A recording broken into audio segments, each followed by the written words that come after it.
আসসালামু আলাইকুম everyone and welcome to our mini blog. তো আজকে আমার জামাই যাচ্ছে হচ্ছে মিষ্টি কিনতে, কারণ আজকে আমাদের একটি দাওয়াত আছে। দাওয়াত বলতে আমার যে নানি শাশুড়ি আছে তাদের বাসায় দাওয়াত। তো দুঃখের বিষয় এই হচ্ছে যে মিষ্টি দোকানে এসে দেখে যে মিষ্টির দোকান বন্ধ। তো কি করবে বেচারা, তো অন্য একটি দোকানে যাচ্ছে, আর এখানে আকাশ অনেক মেঘলা।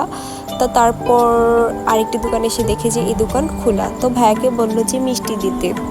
তো এখানে ভাইয়া মিষ্টি প্যাক করতেছে। তো মিষ্টি প্যাক করে এসে দেখে যে বাহিরে প্রচুর বৃষ্টি। তো বেচারা এখন বৃষ্টিতে আটকা পড়ে গেছে। তো প্রায় 30 মিনিটের মতো বৃষ্টি নামার পর এখন বৃষ্টি থামলো। আর এটা হচ্ছে বাজার, আর এখানে আমার শ্বশুরের দোকান। তো যাই হোক, তো সে এখন একটি গাড়িতে বসে পড়লো যে বাসায় যাওয়ার জন্য। আর রাস্তার অবস্থা প্রচুর খারাপ, এখানে রাস্তার কাজ চলতেছে। তো এটা হচ্ছে আমাদের এলাকা, তো রাস্তার কাজ চলতেছিল।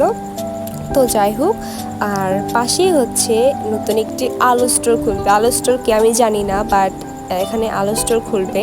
তো যাই হোক, এত কিছু আমি বলবো না। তো দেখতে দেখতে এখন সে বাসার দিকে এসে পড়লো।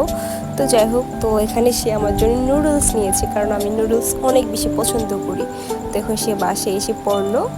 তো এখন দেখুন, সে আমার কাছে নুডলসটা দিবে দিয়ে বলে আর দিল না। তো এখানে আমি এখন ফোনে ভিডিও দেখতেছি, আর আমি হ্যালো সবাইকে তো হাই দিলাম। তো যাই হোক, দেখুন দেখুন সে আমাকে সব আমার হাতে ক্যারি করে সে এখন আরামে যাচ্ছে। তো এখন আমরা নেক্সট পার্ট পরে দিব। টাটা।